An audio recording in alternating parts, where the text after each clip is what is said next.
pai era mandar pra escola de verão. Porque ele ouviu o superintendente falar, meu filho agora tá fazendo isso na igreja. E ele só viu o filho dele no futebol. E o sonho dele era mandar pra escola de verão. Só que em 2019, minha carreira de futebol, meu sonho tava muito bem encaminhado. Era atleta federado, tava com tudo certinho. E eu tinha uma viagem já, tudo certo, e fui para o Rio Grande do Sul, Três Coroas, um campeonato que teve lá. E literalmente, era a data da escola de verão. Eu estava no Rio Grande do Sul, isso em 2019. Só que no mesmo ano, o meu pai ele foi para a escola de Hebreus, que é um evento do pastor Jerônimo. Em Minas Gerais. Em Minas Gerais, ele foi... Jerônimo Onofre. Ele fez um voto com Deus pela minha vida, ele falou fazer um voto com Deus pela vida do meu filho. E deu de todo o dinheiro que ele tinha no bolso, ele deu. E fez esse voto com Deus. Quando ele chegou de lá, eu falei que queria ir para a escola de verão. Não fazia ideia, foi Deus.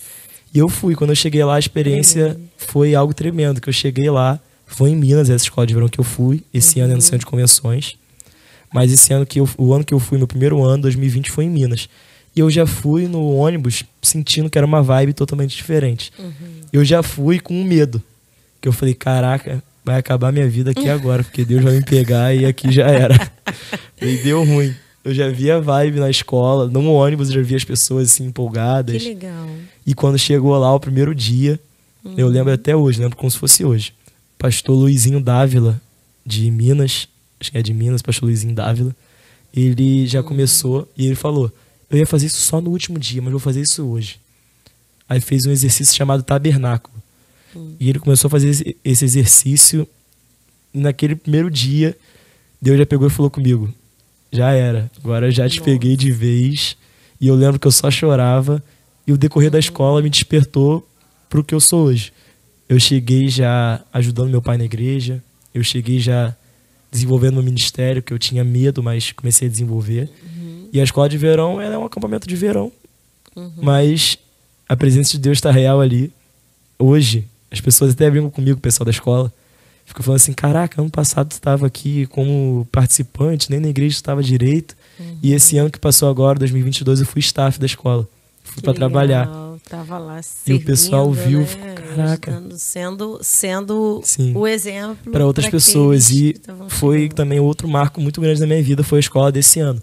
Que eu cheguei na escola e eu vi, quando eu olhei assim, eu falei, cara, eu olhei para algumas pessoas e falei, eu lembro como se fosse eu, há 2 anos atrás, aqui sentado, sem expectativa nenhuma, mas com um propósito, com um chamado, com uma promessa, com muitos filhos de pastores, e precisando de ouvir uma resposta, precisando de um abraço.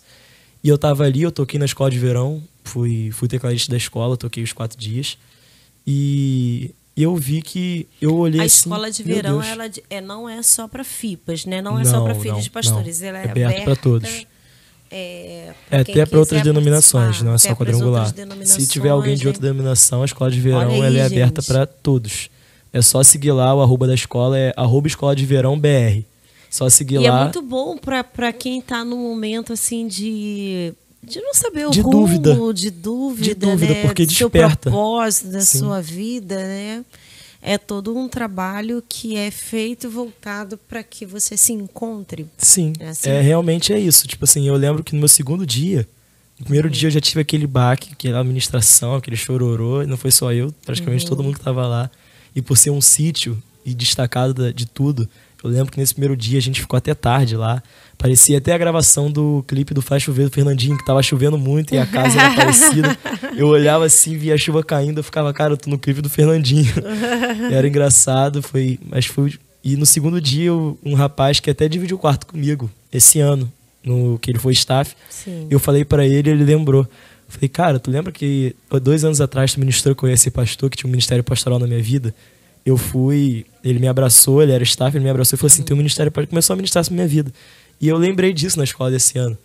Porque desde pequeno as pessoas falam que eu ia ser pastor, que não sei o quê. E eu ficava, tá repreendido, tá doido, que ser pastor o quê? E ficava nessa vibe, e meu pai ficava muito... Eu sei que ele ficava triste. Ele via o filho dele jogador, ele ficava feliz, me levava, ia pros jogos. Tem até bastante história do meu pai em jogo que eu vou deixar até pra falar depois, que é o lado do meu pai que o pessoal não conhece, o lado do pai de torcedor. E meu pai era um torcedor atento pelo filho dele, até fanático. Ele era me apoiava em tudo. Mas eu via que ele ficava triste pelo fato de eu não estar seguindo o mesmo rumo que ele. Porque ele sempre falou pra mim: filho, eu tive a oportunidade de ganhar muito dinheiro na vida. Eu acredito que muitos pais falam isso pros seus filhos. Você que é filho, que ouve isso do seu pai. Seu pai, ele te dá muitos conselhos. O pai, ele é uma pessoa que ele tá sempre lhe dando conselho e orientando. E meu pai sempre falou pra mim assim: filho, eu tive a oportunidade de estar rico hoje na vida. Já peguei muito dinheiro, eu tive a oportunidade de estudar, de fazer muita coisa. Mas eu não tinha Jesus. Se eu tivesse Jesus na tua idade, hoje eu era uma pessoa muito bem sucedida. Tô caminhando, tô correndo, tô conseguindo aos poucos, mas se eu tivesse Jesus na tua idade, eu era muito bem sucedido. E eu lembrei disso porque a época que eu tava jogando bola, eu não tava firme na igreja. Eu só queria ir domingo pra tocar. Ia pegar meu teclado ali no domingo e nem ouvir o repertório. A música era Lugar Secreto, eu tava ouvindo Melhor Eu Ir no meu fone. Porque eu era jogador, era literalmente isso. Não queria saber de igreja, não queria estar ali. E eu lembrava do meu pai falando: se você tiver Jesus, filho, você vai longe. Você pode ser bem sucedido, pode influenciar pessoas.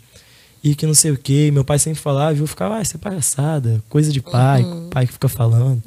Mas depois que a gente começa a criar uma maturidade em Cristo, que a gente começa a ver verdadeiramente, a gente começa a ficar igual aqueles pais chatos. Porque eu falo isso pros meus jovens adolescentes lá na igreja. Eu fico: cara, você tem essa oportunidade. Quando eu tinha 15 anos eu também era assim, não faz igual a mim, não. Eu despertei novo, eu despertei com 15, 14 anos, mas se eu tivesse despertado talvez antes, eu estaria até melhor do que eu sou hoje.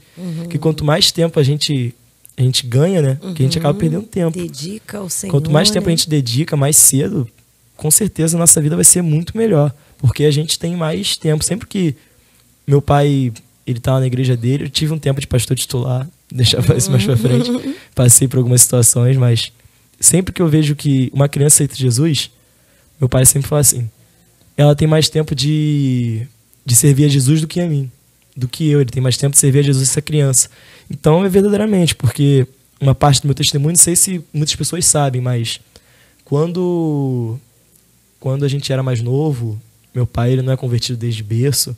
Ele não é uma pessoa que é desde sempre convertida, nem muito menos a minha mãe. Os dois, até a história deles, como eles se conheceram, isso, nada a ver. Quem aceitou Jesus primeiro na minha casa fui eu, com 3 anos. Mesmo? Eles foram pra igreja por conta... causa de você? Sim. Que legal. Eles foram pra igreja, na igreja hoje que meu pai é pastor, que é a sede da nossa região, aí aqui de Cosmos. A gente morava ali na esquina. A igreja na Rua 2, a gente morava na Rua 1. E eu fui na igreja no culto de crianças. Tinha uma empregada doméstica que trabalhava lá em casa. Ela sempre chamava minha mãe: vai na igreja, vai na igreja. Tinha um culto de crianças que ela pegou e eu fui, me levou. Aí você foi visitar. Fui visitar, eu tinha 3 aninhos de idade. legal. Era novinho, eu lembro, mas eu era novinho. E minha mãe ia com uma sainha curtinha. Minha mãe, ela só andava de sainha curtinha, saia praticamente muito acima do joelho. Mini saia. Mini saia, minha mãe ia. E foi, minha mãe me levou, meu pai nem foi. Eu fui naquela igreja e eu lembro que eu pequenininho, inocente, às vezes a gente desvaloriza, né? Uma criança que aceita Jesus no culto, as pessoas ficam: ah, é só uma criança, ela nem sabe o que está fazendo.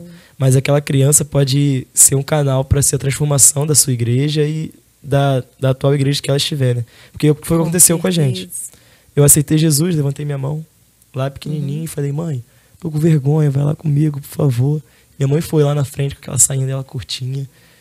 E desde aquele dia, quando ela chegou em casa, que ela contou pro meu pai, o meu pai falou assim: aquela igreja? A quadrangular? Não, a pastora de lá, eu conheço ela. A pastora, hoje falecida, saudosa, a pastora Georgina. Foi aniversário dela esses dias, ela faleceu, o esposo do nosso pastor Nelson. Ela cuidou do meu pai de uma tal forma absurda, mas ela tinha sido ex-namorada do meu avô. Hoje falecido meu avô, não cheguei a conhecer meu avô, pai do meu pai. Mas ela tinha sido namorada do meu avô. E ela era de centro espírita, ela era da macumba. E meu pai, antes dele ser pastor, ele ia em qualquer coisa. Meu pai ia na macumba, ia no kardecismo, ele ia em qualquer coisa, ele tava nem pra nada. E ele foi no macumba e ele lembrou da pastora Georgina. Ele falou: ela é macumbeira, ela tá na igreja pra enganar os outros. Mal ele sabia que Jesus fazia a obra, não conhecia nada. Entendi. E ele foi lá pra desmascarar a pastora. Ele foi lá, isso tem 14 anos. E hoje ele é pastor daquela igreja porque ele foi e a presença de Deus tocou e se transformou por completo. Então, às vezes a gente desvaloriza a criança. É uma história assim, né, muito forte, né? Porque um culto infantil que você foi, aí leva sua mãe, leva seu pai. Sim. Seu pai vai para desmascarar a pastora Chega e lá, acaba fica. ficando, né?